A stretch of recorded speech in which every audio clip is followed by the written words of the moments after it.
Kumusta ka bayan? Tara, samahan niyo ako magluto ng asparagus in garlic and oyster sauce.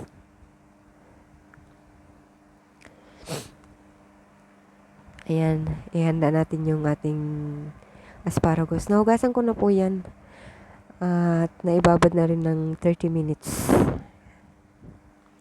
Putulin natin yung matigas na part niya. Itira natin yung malambot lang kasi pangit ng kainin yung sa may bandang dulo kasi makunat na. Kaya kailangan natin tanggalin. Yan. Mga ano po yan, mga 14 pieces. Yung binili ko sa palengke. Siguro mga 24 yata yan. Bili ko 24 MOP. Macau money. Hindi ko na po mako-convert sa peso. Magkano ba? 24. 20. Pagpalagay natin 7. 140 plus 4. Mga nasa 160 plus peso naman yan. Mga 14 pieces na yan. Mahabang asparagus. Ayan, tapos na nga pong tanggalan ng matigas na part. So, papantayin ko naman para na maganda-ganda. Yan. Papantayin natin para presentable kahit paano. Simpleng ulam pero at least maayos-ayos tingnan. Pakulo naman ng tubig. At ating pakukuloan yan asparagus ng 2 minuto po.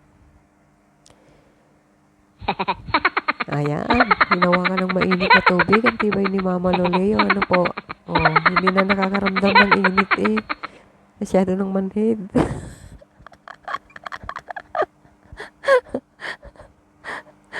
Sa sobrang dami ng trabaho namamanhid na. Yan, gumagamit dapat ng chopstick, Mama Lolay. Huwag masyadong matapang. Ako naman, pag ikaw ay napaso-paso dyan. Yan, 2 minutes lang po. 2 minutes lang at tapos yan ay ating ibababad sa, tubig na may ice cubes. Para yung ating asparagus ay hindi ma-overcook. Kasi mainit kapag pinakuluan, di po ba? Yan para naman maging crunchy yung ating asparagus at hindi sobrang malata. Pero depende po yan kung gusto niyo po ng malata na luto ng asparagus, okay lang. Kahit hindi ibabad na sa tubig na may ice cubes. Yan, okay na po siya. Atin na po yung hahanguin maya-maya. Hindi nga lang po marunong mag-chopstick si Mama Lola. Tingnan niyo po. At gawa ng ang aking isang kamay ay may hawak na camera. At ang isa naman ay tagahalo. Hindi ko na po naipakita yung pag-ahon sa asparagus. Pero ganyan po. Ibababad natin yung ating asparagus sa tubig na may ice cube. Yan. Bababad po natin yan siya dyan. Yan. Para mahupa yung sobrang init. Hintay. At ito, sunod natin igisa ang bawang.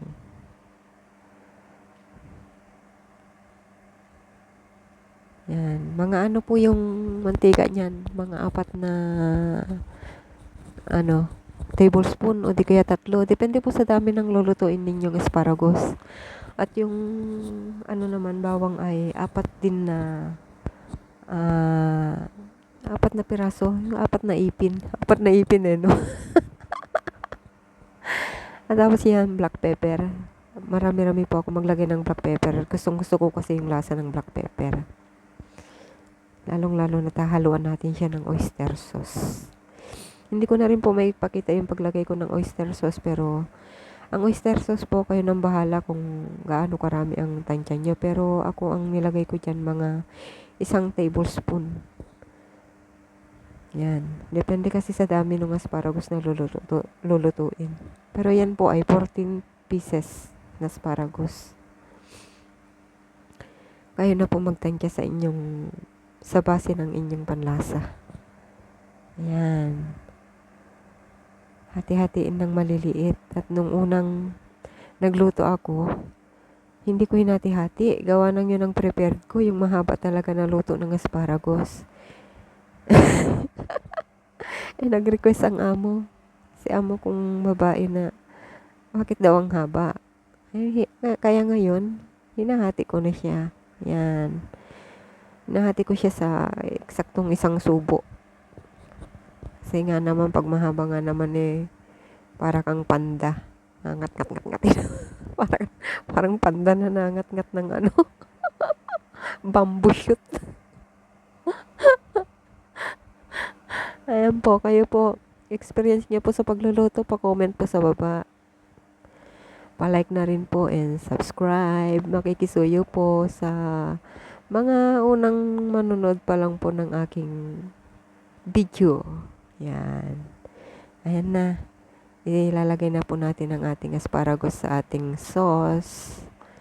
Wala na pong tubig-tubig yan ha. Diretso lang yung oyster sauce, tsaka yung garlic at tsaka yung mantika.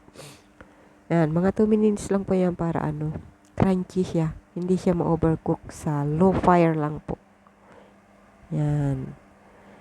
Nahalo-halo ni Mama Lulay para mag-combine yung lasa ng ating nilulutong asparagus. Yan. Hindi ko na rin po pala maipakita yung yung finished product ko. Kasi time na ng pagkain nun. Pinicturean ko na lang. Hindi ko na na-video. Kaya ayan po yung finished product. Finished product ng asparagus. Ayan. Clip na lang sa sa video na to. Ayan, sana nagustuhan ninyo at subukan nyo po. Masustansya po ang asparagus. Maganda po sa katawan. Maraming salamat po at kita-kita po tayo sa susunod ko na vlog. Sana po i-follow nyo ako. God bless po sa ating lahat at mapagpalang araw po. Salamat! Bye-bye!